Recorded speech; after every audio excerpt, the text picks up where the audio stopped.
California reminding the country election night is just the beginning, with hundreds of thousands of ballots still being counted days later. Right now, it does look like the battle for the LA mayor race has been decided, with the race for governor on track between Javier Becerra and Steve Hilton. Joining us now to discuss, J. Wallen opinion research pollster Justin Wallen. Justin, good morning to you. Thank you for joining us. Let's start in California, where already there are so many legal challenges and a federal investigation, with GOP lawmakers calling it the epicenter of blue state dysfunction and election integrity concerns. First, how is the race already called for one of the top spots for the general election for mayor with Karen Bass? Because at that point when it was called, hundreds of thousands of ballots remained. So statistically, just looking at it from a mathematical standpoint, as we saw these changing percentages, LA doesn't even know how many mail-in ballots will come in after Election Day. We saw numerous ballot dumps. Yeah, it kind of helps to describe how voting works in California. I know you know it, but for the viewers, because there is so much uncertainty after an election in California. The process takes so long. It's because California chose to prioritize access, and that means that every registered voter gets a mail-in ballot. 80% of ballots cast are by mail. And in fact, wait a minute, you talk about access, but you have access. Why can't that access cut off on Election Day and you can mail in your ballot until Election Day? Why are they accepting ballots so many days after Election Day? It's a terrific question. California's specific policy said if your ballot is postmarked on Election Day, it can be counted up to 7 days, 7 full days after the Election Day. And that's why we get all this uncertainty. And to your point about the LA mayor's race, it really does expose the risk of calling an election so early. Mayor Bass, the incumbent, is not performing terribly well. She is going to progress. It turns out that they were right, that she is going to progress, but she was never that far ahead of the second place contenders. That's the challenge, right? As you mentioned, she really wasn't that far ahead. It was 4 points, 5 points, 6 points, depending on the day. It was so early. And if you only have to look at the second place contenders, Republican Spencer Pratt versus Democratic Socialist candidate Nithya Raman, Spencer Pratt was in second place on election night. In 5 days, he'd been surpassed by Nithya Raman. They were only separated by 4 to 6 points the entire time as well. That rapidly narrowed. That closeness and the flip that happened, it exposes the risk that any commentator has of calling a race so early in California. And it turns out in this case, they were right. The Bass did progress. Frankly, they just got lucky.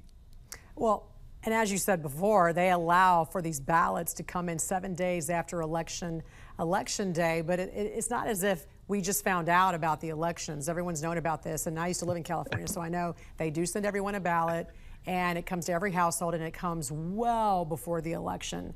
So the fact that you see these, do you find that these ballot dumps that are happening where there's tens of thousands? In fact, there were more ballots, correct me if I'm wrong, were there more ballots that came in after Election Day?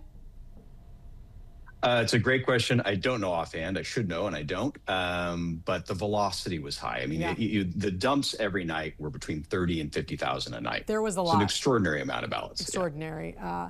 Overnight, it was also confirmed Republican Steve Hilton will advance to the general election for governor, giving this is another instance of the GOP. They have a high-profile candidate in a state that Democrats really have dominated for years. So what does Hilton's performance tell you about the mood, perhaps, of California voters? And is the race potentially more competitive than many political observers expected? What's your thoughts? Well, I think Hilton's performance absolutely reflects the fact that Californians are dissatisfied. I do a ton of polling in California, and anytime you say, what about the direction of your community? What about the direction of your state? Californians are dissatisfied by supermajority spaces. They're just unhappy. That's what happened in the mayor's race, and we saw that happen in the governor's race. Steve Hilton, a candidate who's endorsed by President Trump, has moved forward into the general.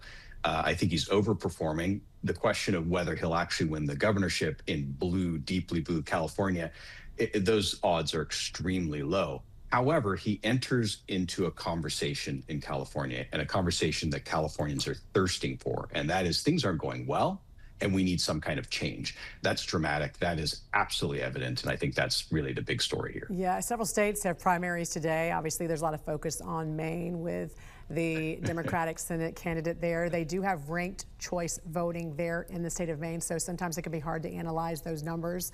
Democrat Graham Plattner, though, still polling somewhat, strong with the Democratic Party despite months of scandals and months of controversy. And certainly the Democratic leadership is standing behind him. What's your thoughts about this? And what does it say about the Democratic Party, do you think?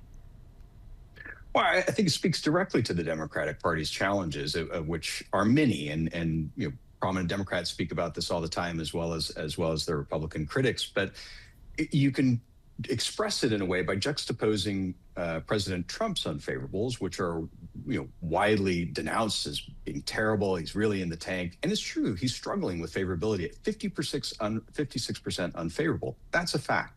However, he's only contested by the Democratic Party in America, 56%, exactly the same percentage regards the Democratic Party unfavorably. And that is a huge challenge for the Democratic Party, and I think it's encapsulated in this case study that is the main race with Plattner. So you're saying despite what he's been through and despite the Democratic Party standing behind him, he's actually polling just like any other Democrat candidate would? Yeah, I think so. I think the challenge here is the Democratic Party in general is viewed very unfavorably. Plattner, as warty as he is as a candidate, really isn't viewed any differently than the party as a whole. The party has real brand problems, and they are not addressing them. We can see that in the party's reporting that came out that was deeply flawed. There's a lot of issues on the Democratic side walking into these midterms. Yeah, well, this makes sense then of what's happening there. Jay Wallen, opinion research pollster. Justin Wallen, we appreciate you joining us this morning. And you yourself, Thank you, Jan. Californian there on the West Coast. Thanks for joining us. Have a good one. Thanks, Jan. You too.